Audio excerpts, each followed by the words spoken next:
The bell above the door jingled softly as a customer stepped into Marco's Pizzeria, a small, cozy shop tucked away in a quiet corner of Chicago. The aroma of freshly baked pizza dough and simmering tomato sauce filled the air, mingling with the faint scent of garlic and herbs. Marco, a middle aged man with a warm smile and flour dusted hands, stood behind the counter, wiping it down with a cloth. He looked up and greeted the newcomer. "Hello, welcome to Marco's Pizzeria. Let me know if you have any questions," he said cheerfully. The customer, a young woman, glanced at the menu board and hesitated. "Actually, I'm trying to be good today. I think I'll just do a salad from the place next door," she said with a sheepish grin. Marco chuckled. "No problem at all. If you're going to order a salad, I'm not about to eat pizza in front of you. That'd make me feel guilty. I'll have a salad too." The woman laughed. "Sorry about that." "That's okay. Have a great day." Marco waved as she left the shop. The door had barely closed when his daughter, Sofia, walked in from the back room. She was a bright-eyed teenager with a stack of school books in her arms. "Dad, do you think maybe you could sign me up for ballet lessons?" "I really want to learn," she said, her voice tinged with hope. Marco sighed, his shoulders slumping slightly. "I'm sorry, sweetie. I don't think we can afford it right now. But one day, I promise." Sophia nodded, trying to hide her disappointment. "Okay, Dad. I understand." Just then, Sophia's laptop, which was sitting on the counter, suddenly shut off. She groaned in frustration. "Dad, my laptop shut off again. I didn't even get to save my work. Could you please buy me a new one? This one is so old, and I really need a computer for my school assignments." Marco ran a hand through his hair, looking torn. "You know the situation, honey. How about I take you to the library after we close? For now, you can work on something else." Sophia sighed, but didn't argue. "Okay, Dad." The bell above the door jingled again, and a young man walked in. He had a friendly face and an easygoing demeanor. "Hey, welcome to Marco's Pizzeria," Marco greeted him. "Thanks," the young man replied. "Can I get a slice of your pepperoni pizza?" "Sure thing," Marco said, sliding a slice onto a plate and handing it over. The young man took a bite, and his eyes widened in surprise. "Wow, this might be the best pepperoni slice I've ever had. I'm not just saying that."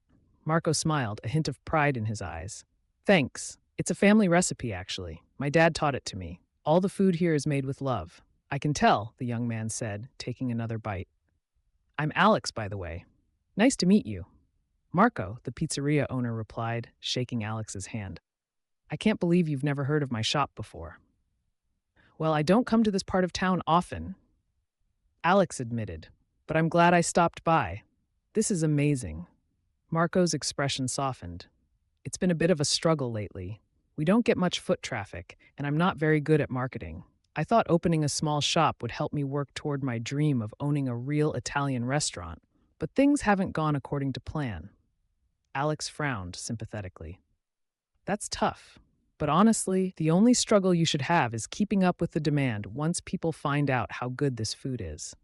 Marco chuckled. "I appreciate that." Alex glanced at the menu again. "You've got wings too? Can I try one or two of those?" "We only sell them in orders of 6, Marco said apologetically. "That's okay. 6 wings would be too much for me right now," Alex said, holding up his pizza slice. "This is plenty." Marco hesitated for a moment, then grabbed a small plate and placed a few wings on it, along with a side of ranch dressing. "Here, on the house." Alex looked surprised. No, you don't have to do that." "It's fine," Marco said with a shrug. "It's not like anyone else is coming in anyway. Besides, I'd rather give it away than let it go to waste." Alex smiled gratefully. "Thanks, man. You're too kind." As Alex enjoyed his food, Sophia approached her father again. "Dad, I finished my math homework. Can I work on something else now?" Marco sighed. "Honey, all I have left for you to do is your English work, and the computer's not turning on. I'll help you when I'm done here, okay?" Sophia nodded reluctantly and retreated to the back room. The door opened again, and a stern-looking man in a suit walked in. Marco's expression tightened as he recognized him. "Hi, Mr. Thompson. How's the family?" "Fine," the man replied curtly. "I'm sorry, Marco, but I'm in a hurry. Do you have the rent?" Marco hesitated. "Not yet, but if you could just give me a little more time." "There is no more time," Mr. Thompson interrupted. "I've given you all I can. We'll talk about this later." He turned and walked out without another word. Marco sighed deeply, running a hand over his face. Sofia peeked out from the back room, her eyes filled with concern.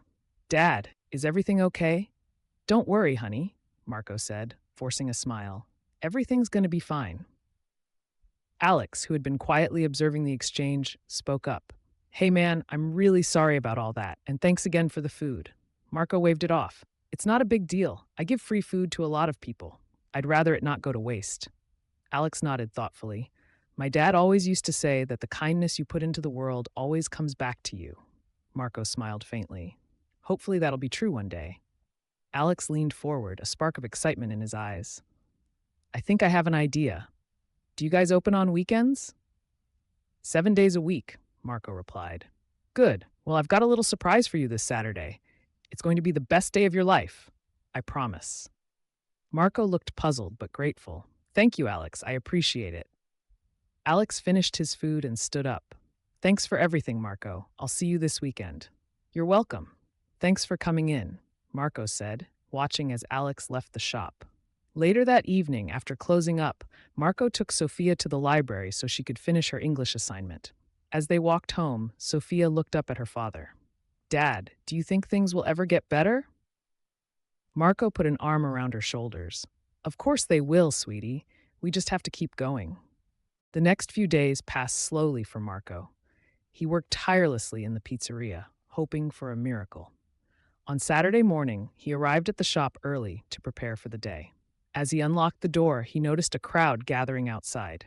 Confused, he stepped out to see what was going on. Alex was at the center of the crowd, holding up his phone and talking animatedly.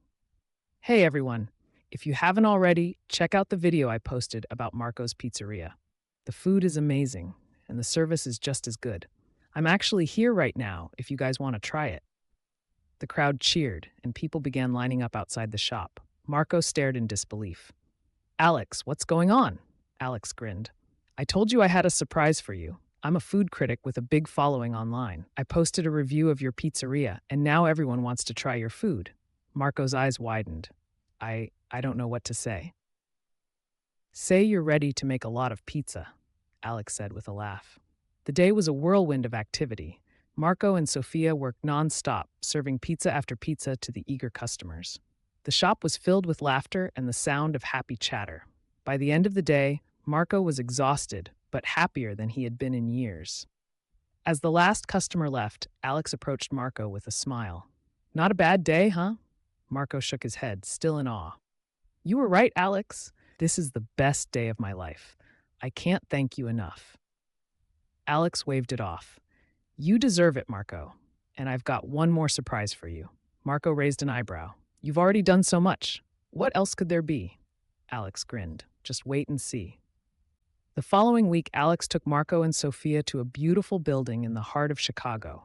It was spacious and modern, with a fully equipped kitchen and plenty of seating. Marco looked around in amazement. What is this place? It's your new restaurant, Alex said, handing Marco a set of keys. I've already prepaid the rent for the rest of the year. This is your chance to start fresh and make your dream a reality. Marco's eyes filled with tears. I don't know what to say. This is too much. Alex shook his head. It's not too much. You've worked hard and helped so many people. This is just the kindness you've put into the world coming back to you. Marco pulled Alex into a tight hug. Thank you, Alex. You've changed our lives. Sofia beamed, clutching her new laptop. This is the best day ever. As they stood in the new restaurant, Marco felt a sense of hope and gratitude he hadn't felt in years. He knew that this was just the beginning of a new chapter for him and Sofia, a chapter filled with endless possibilities.